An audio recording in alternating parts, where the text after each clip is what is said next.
Question है, रितेश एक image को 37.5% लाभ पर बेचता है। कितना? 37.5% लाभ पर बेचता है। यदि उसने इसे 12.5% कम में खरीदा होता और 330 में 330 रुपया कम में बेचा होता तो 10% का लाभ प्राप्त होता है। तो मेज का क्रय मूल्य 1000 से कितने प्रतिशत कम है?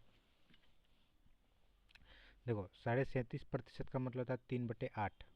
मतलब 8 का सामान 11 में बेच रहा है, मतलब 8 को 800 मान लो, मतलब 800 का सामान वो 1100 में बेच रहा है। ये हो गया सीपी, ये है एसपी।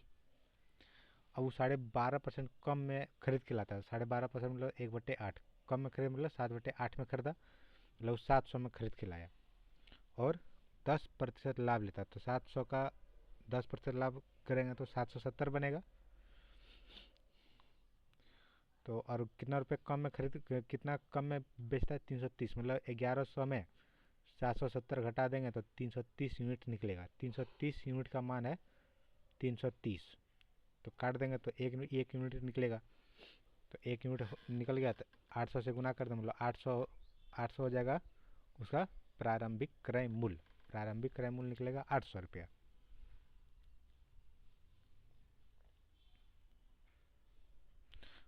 अब बोल रहा कि 800 जो है 1000 से कितना प्रतिशत कम है? तो कितना प्रतिशत कम है? 20% कम है। यही इसका आंसर है।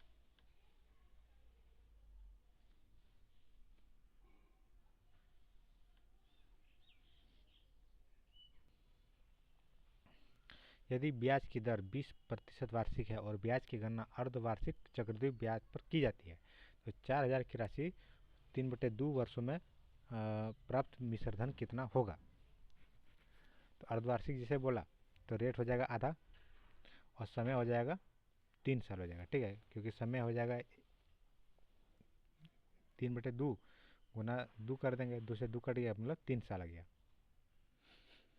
तो 10 का समान 11 में होगा, क्योंकि 10% मतलब था 1/10, मतलब 10 का समान 11 में हो गया।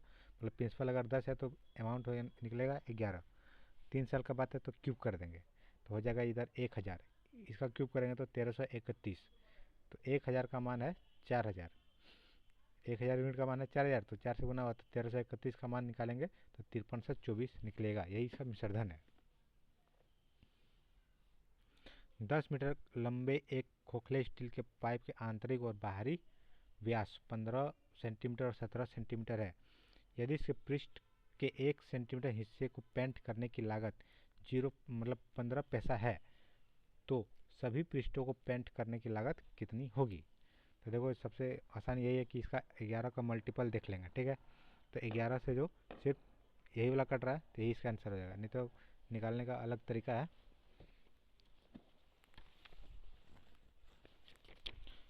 तो इसमें जो है दो चीज़ काम करेगा। जैसे ये बेलन है, इसके अंदर भी एगो बेलन निकलेगा। ठीक है, तो यहाँ पे खोखला बन गया, तो इसमें दो गो क्षेत्रफल जुटेगा। एगो बेलन का वक्र क्षेत्रफल जुटेगा और एगो खोखले बेलन का सतह का क्षेत्रफल जुटेगा। खोखले बेलन का सतह का क्षेत्रफल जुटेगा, तो ये है खोखले बेलन का वक्र पृष्ठ क्षेत्रफल। क्या होता है? 2πr+r×h। ठीक है, खोखला बेलन का क्षेत्रफल होता है 2πh r+r, और खोखले बेलन का सतह का क्षेत्रफल होता है 2πr1 का स्क्वायर माइनस r2 का स्क्वायर। 2πr1 माइनस r2 का स्क्वायर। बस कैलकुलेशन करना है।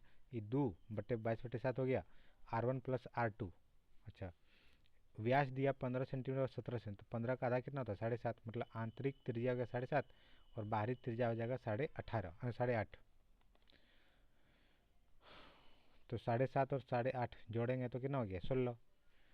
फिर एच का मान दिया है यहाँ पे 10 मीटर, तो मीटर को सेंटीमीटर में बदलें तो बन जाएगा 1000। फिर 2 गया 2 और यहाँ पे हो गया 22/7, और r1 माइनस r2 का होल स्क्वायर करेंगे तो एक बार जोड़ेंगे, एक बार घटाएंगे तो एक बार 1 बनेगा, एक बार 16 बनेगा। अब इतना को कॉमन कर लिए, 2 गुना 22/7 गुना 16 को कॉमन कर लिए, इधर हो गया। अब बचा सिर्फ 1000 और ये एक बचा तो बन जाएगा 1001। अब देखो, 1001 जो होता है वो 7, 11 और 13 का मल्टीपल होता है, मतलब 7 गुना 11 गुना 13 करेंगे तो 1001 निकलेगा। तो 7 से काटेंगे 1001 को, तो 13 गुना 11 कितना होता है, 143 होता है, मतलब 143 बार में कटेगा। बाकी और यहाँ देखो क्या लिखा है कि हिस्से जो पेंट करने का लागत तो 15 पैसा, 15 से गुना कर लिए, बस गुना भागा करिए तो निकलेगा, इतना निकल गया ये ऑप्शन।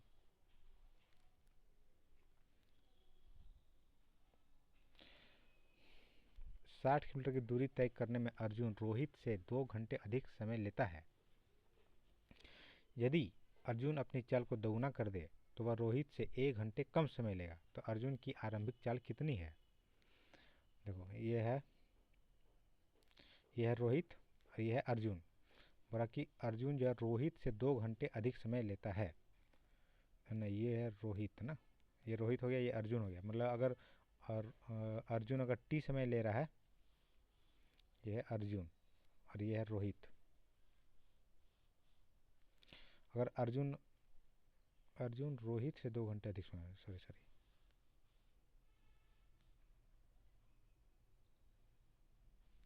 ये है अर्जुन और ये है रोहित। बोला कि अर्जुन रोहित से 2 घंटे समय लेता है, अधिक लेता है। तो अगर रोहित अगर टी समय ले रहा है तो अर्जुन लेगा t+2 समय।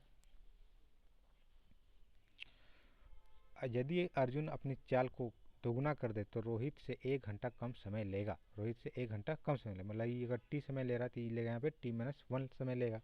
चलो स्पीड का रेशियो देख लेते हैं। तो अर्जुन जो है चाल को दोगुना कर रहा है, मतलब पहले 1 चर से चल रहा था, अब 2 से चलेगा, तो स्पीड हो गया 1:2। तो टाइम का अनुपात निकलेगा 2:1। ठीक है, टाइम का अनुपात हो गया 2:1। तो यहाँ से यहाँ कितना बढ़ा, यहाँ से यहाँ कितना घटा, 1 यूनिट।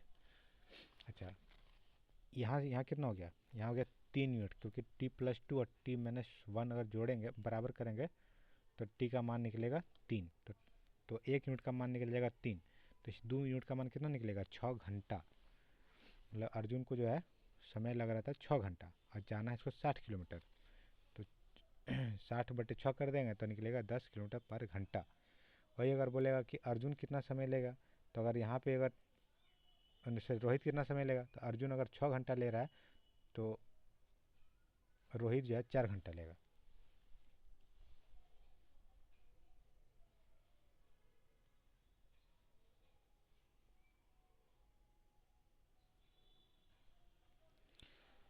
₹320 की दर से किसी वर्गाकार खेत की जुताई की लागत 2880 है, तो इसका क्षेत्रफल ज्ञात करना है।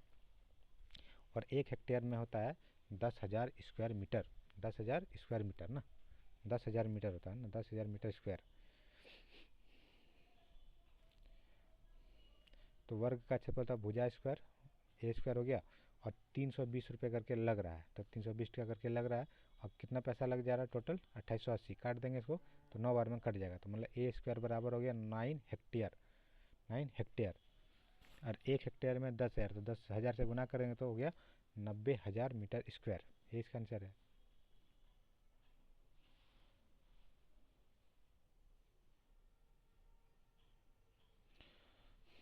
आई जे के एक समद्विबाहु त्रिभुज है। आई जे और आई के है बराबर, और जे आई के एंगल जे आई के 60 डिग्री है, तो आई जे के का माप 120 से कितना प्रतिशत कम होगा।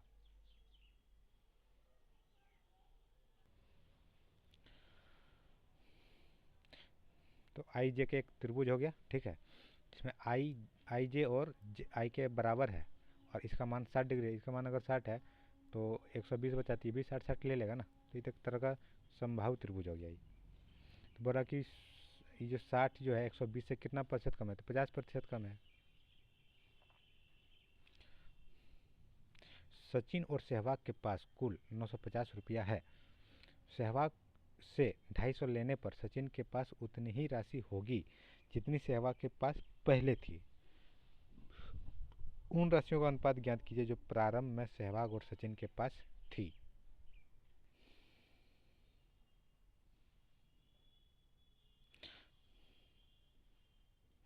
तो ये है सचिन और ये है सहवाग, ठीक है। तो सचिन के पास मान लो x रुपया था, तो सहवाग के पास 950 माइनस x था।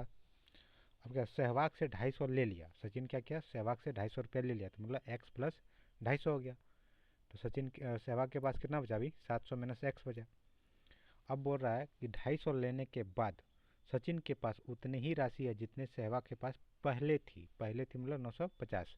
ये दोनों हो जाएगा आपस में बराबर, बराबर हो जाएगा तो x और x जुटेगा 2x हो गया, और 950 में 250 घट जाएगा तो बन जाएगा 700, 700 बन जाएगा ये, मतलब 2x बराबर हो जाएगा 700। तो x का मान निकल जाएगा 350, x का मान निकल जाएगा 350। तो इधर हो गया 350 ना, तो इधर बन जाएगा 600, तब ना दोनों 900 बनेगा। तो काट देंगे दोनों को, 12:7 में बनेगा। तो यहाँ पे 2x का मान हो गया 700, तो x का मान निकलेगा 350।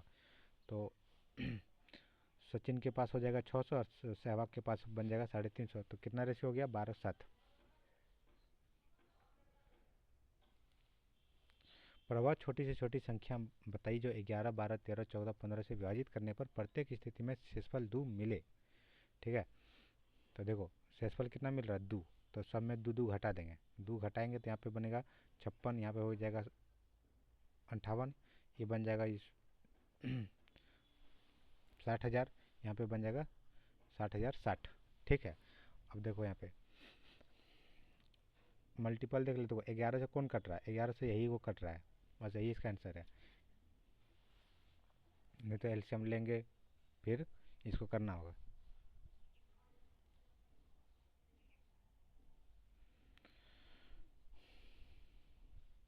और इसका मान बताना है, तो ये लेज़र वाला आ गया है ना।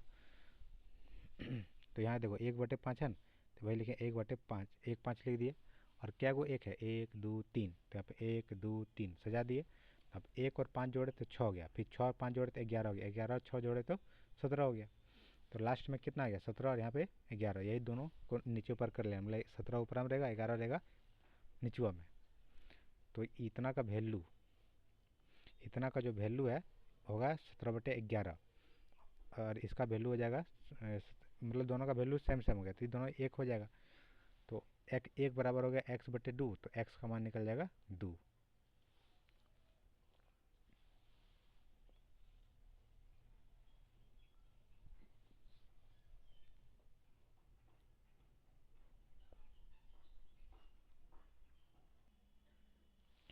वर्ग कक्षा 10 में 64 विद्यार्थी भाग लेते हैं।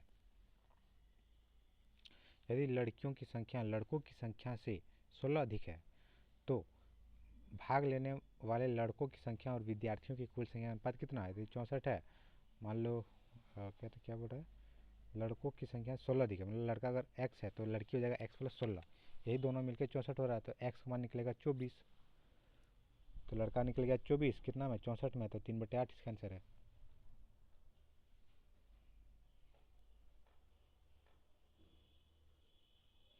एक वर्ग का परिमाप 56 सेंटीमीटर लंबा और 42 सेंटीमीटर चौड़ाई वाले एक आयत के परिमाप के बराबर है। उस अर्धवृत्त का परिमाप ज्ञात कीजिए जिसका व्यास वर्ग की भुजा के बराबर हो।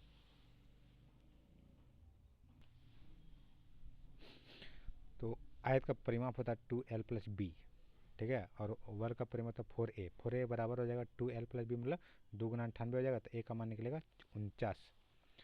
अच्छा, अर्धवृत्त का परिमाप, अर्धवृत्त का परिमाप 2πr, 2πr होता है, उसका अर्धवृत्त का हो जाएगा πr ना। बोला कि अर्धवृत्त का परिमाप ज्ञात कीजिए इसका व्यास वर्ग के भुजा के बराबर है, मतलब ये जो भुजवा कितना निकला, वर्ग का भुजा 49 निकला, इसका आधा निकलेगा इसका त्रिज्या। तो अर्धवृत्त का जो त्रिज्या निकलेगा वो होगा 49/2। तो कर देंगे यहाँ पे 36।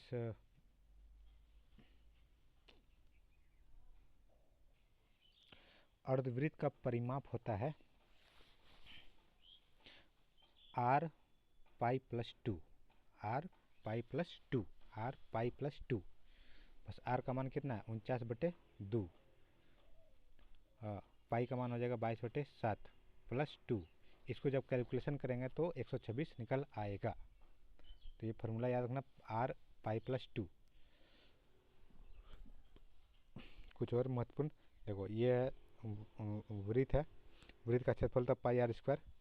पाई आर स्क्वायर जब हो रहा है टोटल, तो इसका परिमाप निकलता है 2 पाई आर। 2 पाई आर होता है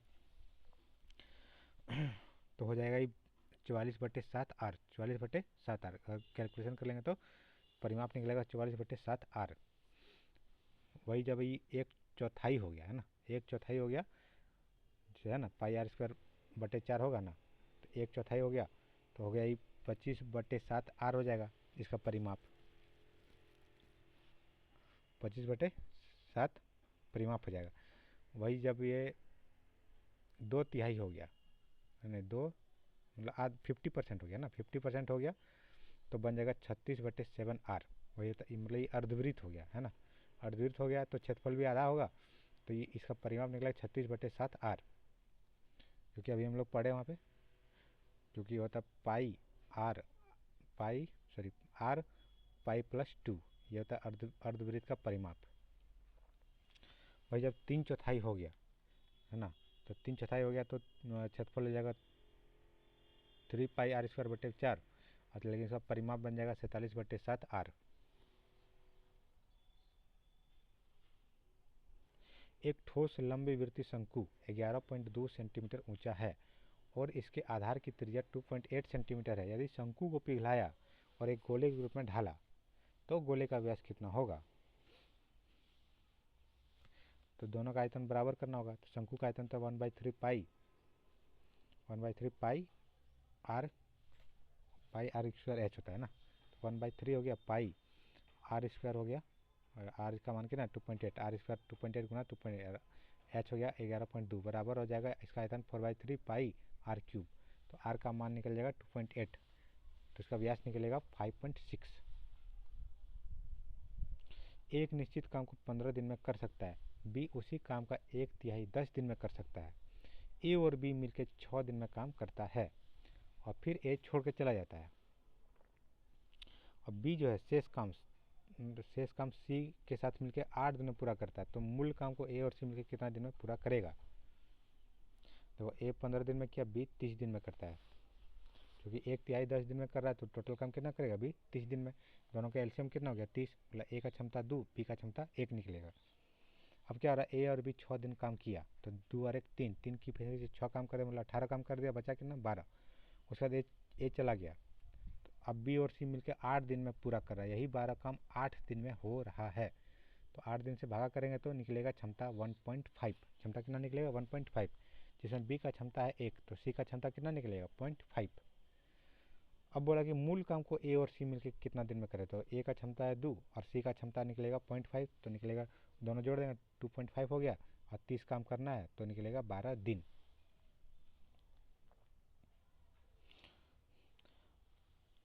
बोला इतना मतलब 28,957.5 भागा 268.125 बराबर 108 है, तो 289.575 भागा 2681.25 किसके बराबर होगा? किसके बराबर होगा? तो ये दोनों को ऊपर नीचे कर दिए, जैसे ऊपर नीचे किया, इसका पॉइंट उड़ा दिया, इसका पॉइंट उड़ा दिया, तो यहाँ पे हो गया डबल जीरो आ गया। अब देखो इतना, अच्छा इधर भी देख लेते हैं, इसको नीचे ऊपर कर लिए, तो इसका पॉइंट उड़ा है, इसका पॉइंट उड़ा, तो एक और जीरो इसके पास एक्स्ट्रा आया बस। अच्छा इतना, ये इतना और इतना तो हो गया बराबर है, और इतना का मान है 108, मतलब ये डबल जीरो है ना, डबल जीरो इसमें आके भागा करेगा, मतलब 100 भागा करेगा तो कितना निकलेगा? 1.08। 1.08 मतलब इतना का मान हो जाएगा 1.08। 1.08 भागा करना है यहाँ पे 10 से, 10 से जैसे भागा करेंगे तो निकलेगा 0.108।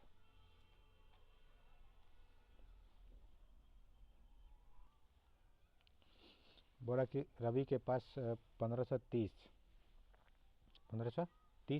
अंडे हैं, जबकि विनीता के पास 2380 अंडे हैं जिन्हें कार्टून में रखा जाना है, ठीक है। तो बोला अधिकतम संख्या कितनी होगी, ये ना बोल रहा था, अधिकतम बोल रहा है तो एचसीएफ निकाल देंगे।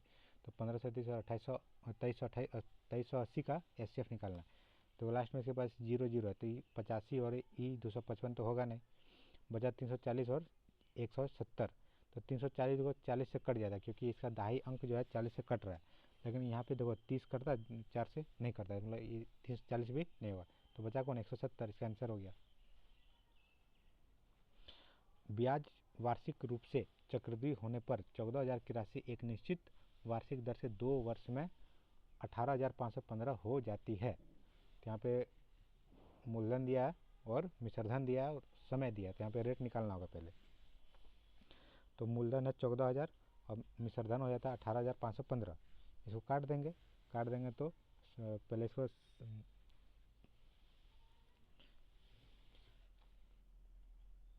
5 से काटते हैं, मतलब काट कूट करेंगे तो यहाँ पे निकलेगा 400, यहाँ पे निकलेगा 529। 2 साल का बात हो रहा है तो रूट अंडर कर देंगे तो निकलेगा 20 और 23। तो यहाँ से रेट निकल जाएगा, कितना बढ़ा 3, कितना में 20 हो जाएगा 15% रेट। अब क्या हुआ, अब बोल रहा कि यदि ब्याज प्रति 8 महीने में चक्रवृद्धि हो, यदि ब्याज प्रति 8 माह में चक्रवृद्धि हो तो समान राशि पर समान समय में और समान दर से प्राप्त होने वाला चक्रवृद्धि ब्याज कितना होगा। तो समान समय में ना, तो 8 महीने पर बोल रहा है तो समय था 2 साल और रेट निकाले हैं 15%। तो 2 साल का निकालेंगे 8 महीने पर, तो समय में क्या आता है कि 12 ऊपर चले जाता है और रेट में 12 नीचे रहता है। तो ये 12/8 हो जाएगा इधर, तो 2 गुना 12/8 तो निकलेगा 3 साल। वही 15% का 8/12 कर देंगे तो निकलेगा 10%। ठीक है, तो समय हो गया 3 साल और रेट निकला 10%। तो 10 का 11 हो गया, 3 साल का बोल रहा है तो क्यूब कर देंगे तो 1000, यहाँ पे हो गया 1331। तो 1000 यूनिट का मान दे दिया 14,000, तो कितना गुना हो रहा है 14, तो 1331 हो रहा है। तो इन दोनों के यहाँ पे ब्याज कितना हो गया 331 हो गया, घटा लेंगे तो ब्याज हो गया 331, 14 से गुना कर देंगे तो 4634 का आंसर हो जाएगा।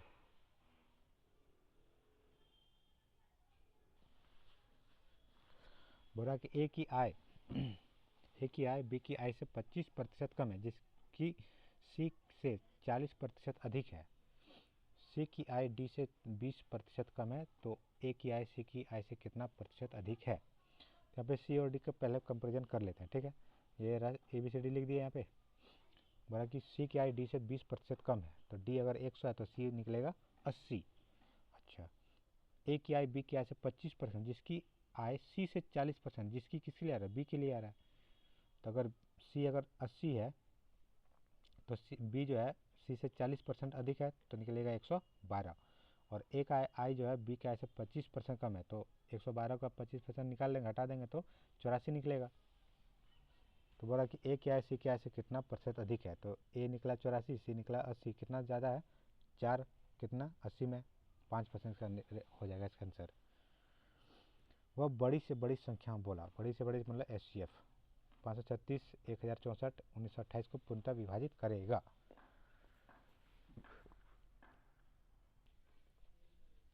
तो इसका SCF निकाल देंगे। ठीक है, लिखा यदि 5 अंकों की संख्या 505XY 11 और 21 से विभाज्य है। ठीक है, तो इतना का मान बताना है। तो 11 और 21 का पहले LCM लेना होगा, तो हो गया 231। ठीक है, 231 से जो है, अच्छा XY की जगह पे जो है मतलब 9 ले लेंगे। ठीक है, मतलब 99 बैठा देंगे, बड़ी से बड़ी संख्या, तो यहाँ पे 99 बैठा दिए। ठीक है, भागा किए तो निकला यहाँ पे शेष 10। तो 99 में 10 घटा तो 89 बटा कितना हो जाए 89 हो गया। मतलब इतना ही वो संख्या है जो 231 से भागा हो जाएगा। तो x का मान हो जाएगा 8 और y का मान हो जाएगा 9। तो बस बैठा लेंगे, यहाँ पे हो गया 56 - 45, 11 इसका आंसर हो जाएगा। एक लंबी वृत्तीय बेलन का आयतन 1792 पाई है और त्रिज्या है 16 सेंटीमीटर। तो बेलन का वक्र पृष्ठ क्षेत्रफल कितना होगा। तो बेलन का आयतन तो पाई r² h, जिसका मान दिया 1792 पाई। तो 256 h बराबर हो गया 1792, तो h का मान निकलेगा 7।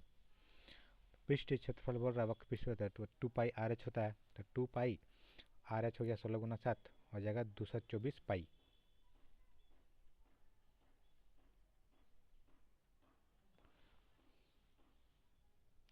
समचतुर्भुज का क्षेत्रफल बोल रहा है, जिसका विकर्णों की लंबाई 48 और 64 है। समचतुर्भुज का क्षेत्रफल होता है ½ × D1 × D2 हो जाएगा इसका आंसर।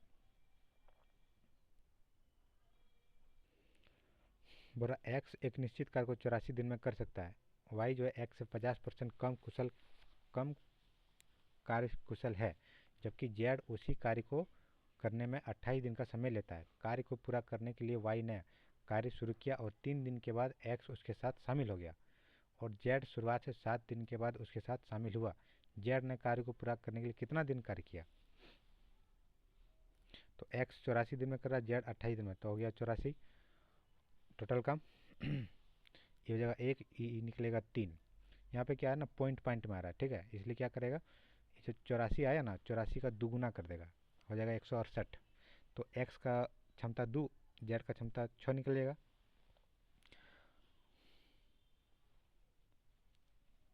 अब क्या कर रहा है, जेड उसी कार्य को 28 में हो गया। कार्य को पूरा करने के लिए वाई ने कार्य शुरू किया, 3 दिन के बाद एक्स शामिल हुआ। तो 3 दिन पहले काम करवा लेंगे, किससे? वाई से ना।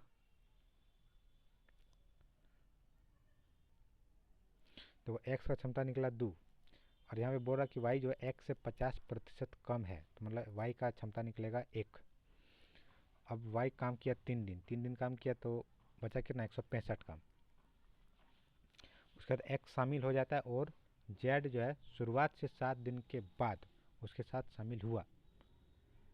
तो पहले फिर एक्स और वाई मिल के काम कर रहा है, तो 2 और 1 3, 3 के क्षमता से जो है काम करेगा।